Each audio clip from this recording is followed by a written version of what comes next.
Hello dear students, welcome again to Aspire Classes. आज हम mole concept के last topic के बारे में बात करने जा रहे हैं। तो हमारा लास्ट वाला टॉपिक है that is degree of dissociation. इस टॉपिक का जो मेन एप्लीकेशन वाला पार्ट है वो हम नेक्स्ट वाले चैप्टर में that is chemical and ionic equilibrium जो आपके 11th पार्ट में आता है उसका जो एप्लीकेशन वाला पार्ट है और मेनली जितने भी सारे जो लाइक पी के वैल्यूज के बी वैल्यूज को फाइंड आउट करने में हमें यूज लगता है, वहां पे हम इसका एप्लीकेशन पार्ट देखेंगे। लेकिन फिलहाल के लिए एज ऑफ नाउ अगर हम मोल कॉन्सेप्ट में इस पार्ट का जो इंपॉर्टेंस देखते हैं तो वो समझने की कोशिश करेंगे। डिग्री ऑफ डिसोसिएशन क्या होता है? डिग्री ऑफ डिसोसिएशन का मतलब ये है कि एक मोल रिएक्टेंट के कंज्यूम करने से प्रोडक्ट के कितने मोल बन जाएंगे, that is number of moles of reactants converted into product per mole of reactant. इसको समझते हैं। जैसे अपने पास फॉर एग्जांपल अपने पास दिया है ए मोल्स, किसी के ए मोल से रिएक्टेंट के ए मोल से प्रोडक्ट के सपोज एक्स मोल्स बनते हैं।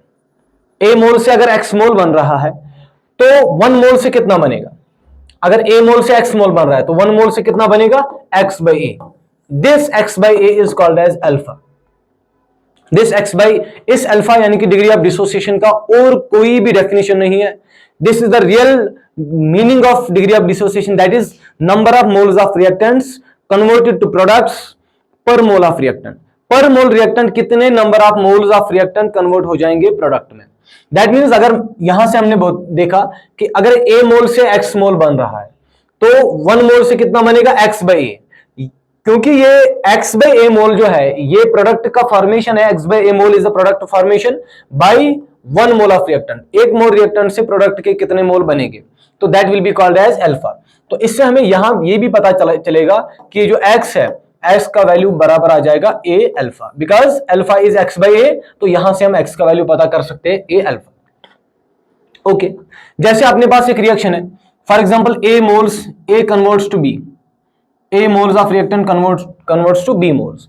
इसको हम अगर मैं लिखूंगा कि at t equal to 0 second, मतलब रिएक्शन अभी स्टार्ट नहीं हुआ है, 0 सेकंड पे अगर इसके ए मोल्स है तो इसका 0 मोल बना होगा बिकॉज अभी रिएक्शन स्टार्ट नहीं हुआ है। तो कुछ टी सेकंड होने के बाद, कुछ रिएक्शन आगे जाने के बाद ए में से ए मोल में से अगर एक्स मोल घट गया है तो वो एक्स मोल यहां बना हुआ है। ए मोल में से अगर एक्स मोल घट गया है तो वही एक्स मोल यहां प्रोडक्ट का बना होगा।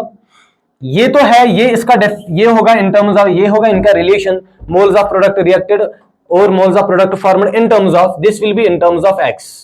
इन टर्म्स ऑफ एक्स मतलब इन टर्म्स ऑफ मोल्स। इसी को अगर मैं इसी एक्स को इन टर्म्स ऑफ, इसी इक्वेशन को, इसी रिलेशन को अगर मैं इन terms of degree of dissociation लिखूं तो एक्स की जगह मैं पुट करूंगा ए अल्फा। तो टी सेकंड होने के बाद ए माइनस ए अल्फा होगा। ए अल्फा इज द अमाउंट जो डिसोसिएट हुआ होगा, कम हुआ होगा, रिएक्ट किया होगा, या जिसे हम काइनेटिक्स के लैंग्वेज में बोलते हैं डिसअपियर हुआ होगा, तो जिसे आप ड्रॉप भी बोलते हैं। तो ये एक्स कितना होगा? यहां भी A alpha. This is in terms of alpha. दोनों रिलेशन सही है।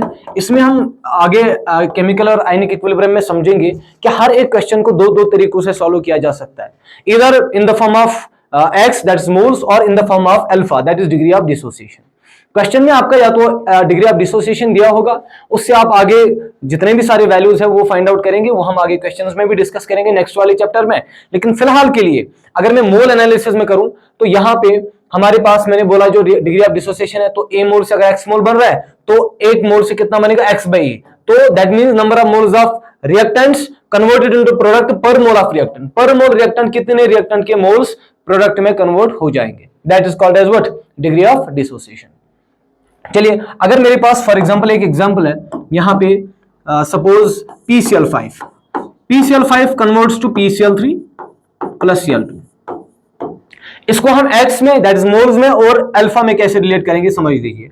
यहां पे सपोज ए मोल्स है at t equal to 0 second, t equal to 0 second पे ए मोल्स है, इसका कोई मोल नहीं बना होगा, ये अभी नहीं बना होगा बिकॉज रिएक्शन स्टार्ट नहीं हुआ है। तो टी सेकंड होने के बाद ए में से एक्स मोल घटा, यहां से एक्स मोल बना और यहां इसका एक्स मोल बना। इस एक्स को मैं लिख सकता हूं अल्फा भी, तो इसको मैं लिख सकता हूं ए माइनस एक्स को मैं लिख सकता हूं ए माइनस एक्स की जगह मैं लिखूंगा ए अल्फा, और इस वाले एक्स की जगह लिखूंगा ए अल्फा, और उस एक्स के लिए लिखूंगा ए अल्फा। तो ये आ गया इन टर्म्स ऑफ मोल और ये आ गया इन terms of degree of dissociation. Clear? कुछ और एग्जांपल्स देख लेते हैं। चलिए कुछ और एग्जांपल्स, जैसे मेरे पास रिएक्शन है N2 या ट्वाइस NH3। अमोनिया का कन्वर्जन नाइट्रोजन और हाइड्रोजन में, twice NH3 converts to N2 plus 3 times H2।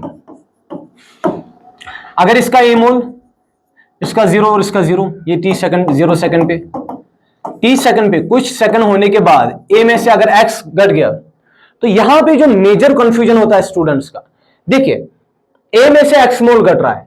अब इस एक्सप्रेशन को लाने, पिक्चर में लाने से पहले अगर हम इसका देखेंगे कि 2 मोल अमोनिया के रिएक्ट करने से 1 मोल नाइट्रोजन बनता है, 2 मोल अमोनिया के रिएक्ट करने से 1 मोल नाइट्रोजन बनता है, और 2 मोल अमोनिया के रिएक्ट करने से 3 मोल हाइड्रोजन बनता है। तो सोचिए कि अगर 2 मोल से 1 मोल बन रहा है, तो x मोल से क्या, 1 मोल से कितना बनेगा, 1/2। जैसे यहां हम करते हैं, समझ लीजिए, इसके 2 मोल से अगर इसका 1 मोल बना हुआ है, 2 मोल से नाइट्रोजन का 1 मोल, और इसी 2 मोल से हाइड्रोजन की 3 मोल बने हुए हैं, तो 1 मोल से कितना बनेगा, 1 मोल से इसका आधा बनेगा और इसका 3/2 बनेगा। अब सोचिए अगर x मोल घट रहा है, इसका x मोल रिएक्ट कर रहा है, तो इसका कितना बनेगा, x/2, और इसका कितना बनेगा, 3x/2। तो इसी तरह से मैक्सिमम स्टूडेंट जो यहां गलती कर देते हैं, स्टोइकोमेट्रिक कोएफिशिएंट को ध्यान में ना रखते हुए, हमसे जो गलती हो जाती है वो यहां हो जाती है कि यहां पे हम डिवाइड लगाना भूल जाते हैं। बिकॉज यहां अगर एक एक करके रेशियो होता, मोल्स ऑफ रिएक्टेंट और मोल्स ऑफ प्रोडक्ट के जो स्टोइकोमेट्रिक कोएफिशिएंट का जो रेशियो होता वो सेम होता, तब हम आराम से इसको जितना मोल ये रिएक्ट करेगा उतना मोल प्रोडक्ट फॉर्म करेगा। लेकिन यहां क्या है, यहां जब x मोल घटेगा तो यहां खाली x/2 मोल बना होगा और यहां 3x/2 मोल बना होगा। ठीक है, तो इसको मैं, इस x को मैं पुट कर सकता हूं, x को मैं a अल्फा वाली टर्म में भी पुट कर सकता हूं। तो ये क्या बनेगा, ये बनेगा a माइनस a अल्फा, और ये बनेगा a अल्फा/2, और ये बनेगा 3a अल्फा/2। फिर आप a को कॉमन भी ले सकते हैं, तो ये बनेगा a इंटू 1 माइनस अल्फा, ये a अल्फा/2, और ये भी ये 3a अल्फा/2। क्लियर, शाबाश। चलिए यहां और एक एग्जांपल देखते हैं,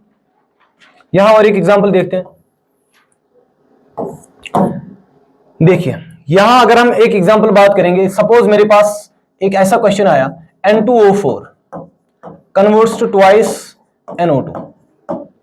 इसमें हमें x और अल्फा के टर्म्स में इसको लिखना, तो मैं लिखूंगा, आप डायरेक्टली a में से x गया, यहां 2x बना होगा, क्योंकि 1 मोल के रिएक्ट करने से 2 मोल बनता है, तो x मोल के ड्रॉप होने पे 2x बना होगा। क्लियर, स्टोइकोमेट्रिक कोएफिशिएंट को बड़ा ध्यान में रखना है, अदरवाइज यही स्टोइकोमेट्रिक कोएफिशिएंट के मिस्टेक से हमारा क्वेश्चन जो है वो गलत होने की इसमें प्रोबेबिलिटी होती है। इसलिए इसके 1 मोल के रिएक्ट करने से 2 मोल बनता है, तो x मोल के रिएक्ट करने पे 2x ही बनेगा। तो x को हम इन टर्म्स ऑफ अल्फा लिखेंगे, तो a माइनस a अल्फा, और ये कितना बनेगा, 2a अल्फा। क्लियर, चलिए ये इन टर्म्स ऑफ मोल्स और इन टर्म्स ऑफ अल्फा तो हो गया। अब बात ये है कि इसका यूज कहां पे, what is the use of, actually what is the use of this alpha, degree of dissociation. तो यूज देखने के लिए समझ लीजिए, यूज ऑफ अल्फा कहां कहां पे हम इसको अप्लाई कर सकते हैं। वैसे ये इतना बड़ा टॉपिक है, इतना वास्ट टॉपिक है। सॉल्यूशन चैप्टर में हम पढ़ते हैं 12th वाले कोर्स में, जो हमारा सॉल्यूशन चैप्टर होता है वहां पे आता है वांट ऑफ फैक्टर, वहां पे भी हम वांट ऑफ फैक्टर में भी अल्फा का यूज लगाते हैं। चाहो तो आप इस अल्फा को यूज करके इक्विलिब्रियम के क्वेश्चन सॉल्व कर सकते हैं, इस अल्फा को यूज करके परसेंटेज यील्ड का वैल्यू पता कर सकते हैं, इसको यूज करके थर्मोडायनेमिक्स के किसी पर्टिकुलर टॉपिक से हम क्वेश्चन सॉल्व कर सकते हैं। तो अच्छा खासा टॉपिक है जो आप विद चैप्टर्स समझ जाएंगे। जैसे देखिए हमारे पास अल्फा का जो पर्टिकुलरली यूज है इस चैप्टर के रेस्पेक्ट में, एवरेज एटॉमिक मास बराबर होता है, दैट इज टोटल मास, जो हमने कल वाले लेक्चर में किया था, total mass by total moles, total mass by total moles, ये होता है एवरेज एटॉमिक मास। अब जरूरी बात है कि जैसे ही एक रिएक्शन हो जाएगा, जैसे रिएक्टेंट कन्वर्ट हो जाएंगे प्रोडक्ट्स में, नंबर ऑफ मोल्स तो बदलते जाएंगे, because as chemical reaction occurs moles तो चेंज हो जाएंगे, बट जो मास है, मास विल रिमेन कंजर्व, ये मास तो कांस्टेंट ही रहेगा, मास में कोई भी वेरिएशन नहीं आएगा। In the reaction mass does not change, moles तो चेंज होते रहते हैं। इसका मतलब ये वाला वैल्यू जो है ये हमारे लिए अभी एक वेरिएबल का काम करेगा, रिएक्शन टू रिएक्शन मोल्स बदल जाएगा। या आपने सपोज इससे पहली वाली रिएक्शन में मैंने PCl5 लिया था, PCl5 का 1 मोल मैंने लिया था, वो कन्वर्ट हुआ था, PCl3 का 1 मोल दिया था, Cl2 का 1 मोल दिया था, मतलब एक ही मोल कन्वर्ट हो रहा है 2 मोल्स में। एज केमिकल रिएक्शन हो जाएगी तो मोल्स बदलते जाएंगे। अब सोचिए आप, अगर किसी रिएक्शन के अंदर अगर किसी रिएक्शन के अंदर टोटल नंबर ऑफ मोल्स बढ़ेंगे तो अल्टीमेटली टोटल मास तो कांस्टेंट है, तो एम एवरेज घट जाएगा। बात यह है कि अगर टोटल मोल्स बढ़े, टोटल मोल्स अगर बढ़ गए, मेरे भाई ध्यान से सुनना, एम एवरेज क्या हो जाएगा, एम एवरेज घट जाएगा। या अगर टोटल मोल्स कम हो जाएगा तो एम एवरेज बढ़ जाएगा। क्लियर? यह हमें रिएक्शन टू रिएक्शन पता चलेगा। पहला यूज ये है। दूसरा यूज क्या है समझ लीजिए। अगर मेरे पास एक रिएक्शन है, जैसे अपने पास रिएक्शन है N2O4, यहां हम रिएक्शन लिख लेते हैं। ओके, N2O4 ये कन्वर्ट हो रहा है ट्वाइस NO2 में। N2O4 converts to twice NO2। Initially इसके ए मोल्स, इसका 0 मोल बना है, ए में से ए अल्फा घटा और ये कितना, ये बना 2A अल्फा। क्लियर? शाबाश। तो अब एम एवरेज हमें पता करना है इस रिएक्शन का। ये जो मिक्सचर है N2O4 और ट्वाइस NO2 का, ये जो NO2 का मिक्सचर है, इसमें हमें एम एवरेज पता करना है। तो एम एवरेज पता कैसे करेंगे हम? देखिए, ये तो बराबर है total mass by total moles. Total moles, mass total कितना है? देखिए मास कितना है। मास है, पहले हमें पता होना चाहिए कि मास है यहां से A इंटू, देखिए मास किसके बराबर होता है, मोल्स इंटू ग्राम एटॉमिक मास। मोल्स कितना है, A into 1 minus alpha into इसका ग्राम एटॉमिक मास 9, ये कितना होगा, ये होगा 28 plus 4 into 16, that is 64 plus 28, तो 92 होगा, दैट विल बी 92। ओके, हाँ सही है 92। तो moles of N2O4 into gram atomic mass, that is mass. मेरे भाई ध्यान से सुनना, ये वाला जो है, ये वाला हमें क्या देगा, ये हमें देगा mass of N2O4, that is moles of N2O4। Moles तो ये है A इंटू, इसको मैंने ऐसे लिखा A इंटू 1 माइनस अल्फा, ये कॉमन निकाल के, तो A into 1 minus alpha that is moles into 92, that is gram atomic mass या molar mass, that is actually mass is actually moles into gram atomic mass. Plus क्या करूंगा, plus करूंगा इसका moles और इसका मास, तो इसके मोल्स कितने हैं 2A अल्फा और इसका मास, इसका ग्राम एटॉमिक मास। तो जरूरी बात ये N2O4 ही है असल में, लेकिन NO2 की शेप में है, तो NO2 का मास कितना होगा 92 डिवाइड बाई 2 दैट इज 46। तो ये क्या देगा, ये वाला वैल्यू क्या देगा हमें, ये वाला 2A अल्फा इंटू 46, ये हमें देगा मास ऑफ NO2, क्योंकि ये मोल्स है, moles of NO2 multiple bye इसका ग्राम atomic mass, that is total mass. Divide क्या करूंगा, डिवाइड किससे करूंगा, डिवाइड करेंगे हम टोटल मोल से। टोटल मोल्स कितने हैं, पहले में टोटल मोल्स है A into 1 minus alpha plus क्या है 2A अल्फा, ये वाला पैरामीटर हमें देगा total moles, this will give us total moles. तो total mass divide by total moles. Clear? तो देखते हैं कितना आएगा आंसर। हम ऐसे कर सकते हैं, देखिए यहां से A और यहां से भी A कॉमन आ जाएगा, तो A को आप कॉमन ले सकते हैं। ऊपर कितना बचा, ऊपर बचा 1 माइनस अल्फा, यहां 1 माइनस अल्फा इंटू 92 प्लस यहां देख लीजिए 1 माइनस अल्फा इंटू 92, और यहां क्या बचा 2 इंटू 46 दैट इज 92, ये बचा 92 अल्फा। डिवाइड करेंगे किससे, because 46 into 2 is 92 A alpha, 92 A तो कॉमन ले लिया, और यहां कितना बचा, यहां A कॉमन ले लीजिए, तो A कॉमन ले लीजिए, ये बना 1 minus alpha plus 2 alpha. Clear? ये A और A तो उड़ जाएगा, और बचा क्या 92 into 1 that is 92 minus 92 alpha और प्लस 92 अल्फा तो चले गए, ये 92 अल्फा माइनस और ये प्लस 92 अल्फा, तो बचा क्या, बचा खाली 92 into 1 that is 92 divide by 1 minus alpha plus 2 alpha, 2 alpha में से एक अल्फा माइनस कीजिए तो 1 प्लस अल्फा बचा, तो that is the formula, that is the answer. ये किसका आंसर आया, एम एवरेज का, दैट इज एम एवरेज। अगर आपको एम एवरेज पता करना है तो आपको अल्फा पता होना चाहिए, जो कि रिएक्शन के अंदर गिवन होगा। सपोज रिएक्शन के अंदर गिवन है कि इस रिएक्शन का यील्ड जो है, या डिग्री ऑफ, फिलहाल मैं डिग्री ऑफ डिसोसिएशन पे बात करूं, इस रिएक्शन का यील्ड 50% है, या डिग्री ऑफ डिसोसिएशन 50% है, मतलब खाली 50% N2O5 कन्वर्ट हो रहा है NO2 में, तो 50% की यील्ड में अल्फा का वैल्यू आप 0.5 पुट कर दीजिए, दैट इज 50%, तो आंसर आ जाएगा 92 divide by 1 plus 0.5 that is 1.5 को आप फिर सॉल्व कर सकते हो, 92 डिवाइड बाय 1.5 को आप आराम से सॉल्व कर सकते हैं। So knowing alpha we can easily calculate m average. कई बार ऐसा भी क्वेश्चन आता है कि आपको एम एवरेज का वैल्यू दिया जाएगा और उससे आपको पता करना होगा alpha, that is degree of dissociation.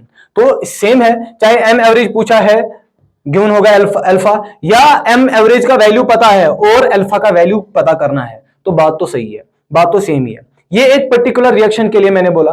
But अगर मैं रिएक्शन टू रिएक्शन, अगर मैंने एक फॉर एग्जांपल इसके लिए मैं बात करूंगा, फॉर एग्जांपल मैंने एक जनरल रिएक्शन एक जनरल रिएक्शन के लिए for a general reaction A converts to n moles of B, तो इसमें अगर मैं एम एवरेज का कॉन्सेप्ट लगा दूं, m average will be equal to, m average किसके बराबर होगा, एम एवरेज बराबर होगा यहां से, एम एवरेज बराबर होगा इसका अल्फा। देखिए इसका मैं लिख सकता हूं, इसके मोल्स, सपोज मैंने ए मोल्स ले लिया, तो इसके मोल्स इनटू इसका mass, molar mass divide by total moles, तो टोटल मोल्स कितना आ जाएगा। देखिए इसको मैं क्या कर सकता हूं, ए मोल्स को मैं ऐसे यहां पे ए मोल्स को मैं लिख सकता हूं, ए में से एक्स मोल्स अगर रिएक्ट करेगा तो ए माइनस एक्स, यहां बनेगा एन एक्स, तो ए माइनस ए अल्फा, ये बनेगा ए एन अल्फा। ठीक है, तो एक जनरल रिएक्शन के लिए मैं कैसे लिखूंगा इसको, जनरल रिएक्शन के लिए हम देखिए एम एवरेज कैसे करेंगे, तो एम एवरेज बराबर होगा, एम एवरेज बराबर होगा टोटल नंबर ऑफ मोल्स कितने हैं, देखिए टोटल मोल्स ए के और इसका molar mass of A divide by total, that is this is total mass, moles into molar mass that is total mass या gram atomic mass divide by total moles. Total moles कितना होगा, ए को हम common लेंगे तो ये बनेगा 1, ए को कॉमन लिया तो 1 माइनस अल्फा प्लस ए को यहां से कॉमन लिया तो एन अल्फा, तो ये बनेगा ए और ए तो कैंसिल हो जाएगा, ए और ए कैंसिल हो जाएगा, तो बचा क्या, बचा यहां पे ये ए तो चला गया, बचा यहां पे M A that is molar mass of A divide by 1 minus alpha plus n alpha, यहां से अल्फा को कॉमन ले लीजिए तो 1 plus n minus 1 into alpha आ जाएगा। तो ये है आपकी एक general formula, this is the general formula. जिस जनरल फार्मूला में आप reaction to reaction number of moles of stoichiometric coefficient जो प्रोडक्ट को होगा उसको पुट करके आप आंसर निकाल सकते हैं। जैसे n का वैल्यू सपोज इस रिएक्शन के अंदर 2 दिया है तो यहां पे आप 2 का वैल्यू पुट कर सकते हैं। This n is stoichiometric coefficient of products, stoichiometric coefficient of products, ये n है स्टोइकोमेट्रिक कोएफिशिएंट ऑफ प्रोडक्ट्स। और ये क्या है, what is ma, this is molar mass of a, molar mass of a, molar mass of a कौन सा है, यानी कि मैं डायरेक्टली लिख सकता हूं मोलर मास ऑफ रिएक्टेंट, ये एक जनरल फार्मूला। अब रिएक्शन में क्या होता है, रिएक्शन में आता है फॉर एग्जांपल आपको रिएक्शन ऐसा दिया जाएगा, आपको रिएक्शन जो दिया जाएगा वो होगा N2, ध्यान से सुनिए, आपको रिएक्शन दिया जाएगा twice NH3 gives N2 plus 3 times H2। तो पहली बात तो ये आपको 1 मोल से देखना है, तो 1 n का वैल्यू यहां कितना आएगा, इस 2 को डिवाइड करना है, तो n का वैल्यू फाइंड आउट करने के लिए आप ऐसे लिखेंगे इस रिएक्शन को, NH3 converts to 1/2 N2 plus 3/2 H2, तो n का वैल्यू कितना आ जाएगा, n का वैल्यू आ जाएगा प्रोडक्ट के मोल्स, दैट इज मैंने यहां पे n लिखा, देखिए यहां पे खाली n मोल ऑफ प्रोडक्ट बन रहे थे तो मैंने यहां n लगा दिया था। अब अगर n नहीं बन रहे, 1/2 प्लस 3/2 बन रहा है तो मैं डायरेक्टली लिख सकता हूं 1/2 प्लस 3/2, तो कितना आ जाएगा 4/2 दैट इज 2। अभी n का वैल्यू कितना आ जाएगा, n का वैल्यू आ जाएगा 2। तो आप रिएक्शन टू रिएक्शन इस n का वैल्यू फाइंड आउट करोगे और इस रिएक्शन में पुट करके आप आंसर निकाल सकते हैं। क्लियर। और एक क्वेश्चन, सपोज अपने पास रिएक्शन दिया है, जैसे A moles of reactant converts to N1B plus N2C। A mole convert, A reactant है, B और C प्रोडक्ट है, तो A कन्वर्ट हो रहा है N1B प्लस N2C, तो यहां तो जरूरी बात है N बराबर होगा N1 प्लस N2, बात खत्म। इस रिएक्शन को ऐसे सॉल्व करेंगे। या अगर आपके पास रिएक्शन है suppose N2 moles of A converts to N2 moles of B, तो इसके लिए N का वैल्यू आप फाइंड आउट कैसे करोगे, ओके ये N1 है, दिस विल बी N1, तो that is N1 divide by N2, ठीक है, यहां N का वैल्यू ऐसा आ जाएगा N1 divide by N2। Clear.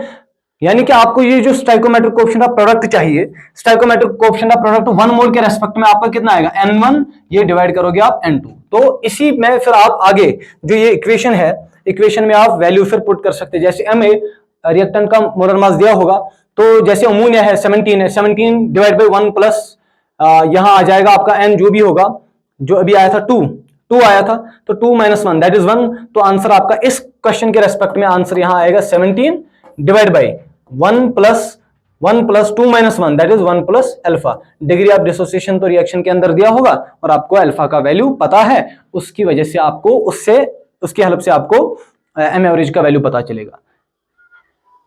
Okay, चलिए एक दो क्वेश्चन करते हैं इस चैप्टर के एंड के लिए। तो जैसे एक रिएक्शन है, क्वेश्चन दिया है कि what will be the m average. M average आपको फाइंड आउट करना है इफ ओनली 50%, खाली 50%, 50% ऑफ NH3 डिसोसिएट्स, खाली 50% डिसोसिएट हो रहा है किसमें, नाइट्रोजन एंड हाइड्रोजन। तो पहली बात यह है कि हमको रिएक्शन बनाना है, 50% यील्ड के साथ, 50% डिसोसिएशन के साथ।